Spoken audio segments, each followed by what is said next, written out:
يقول فضيلة الشيخ في بعض التسجيلات تباع أشرطة إسلامية للأناشيد لكنها مصحوبة بالدفوف والطبول، فما حكم ذلك؟ لا يجوز الاستماع إليها ما دامت مصحوبة بها. أما إذا كانت خالة من ذلك فينظر إلى موضوع الأنشودة هل هو سليم أو غير سليم، وهذا لا أصل له.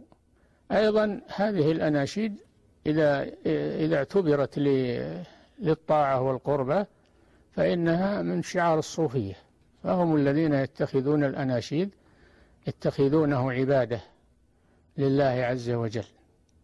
فالحاصل أن المسلم لا يلتفت إليها. نعم، إنشاد الشعر النافع والمفيد لا بأس به، إنشاد واحد ما هو جماعة ولا تنغيمات، وإنما هو واحد ينشد الشعر ويستفيد ويستفاد منه، كما كان الشعراء عند الرسول صلى الله عليه وسلم ينشدون أشعارهم والرسول يستمع إليهم.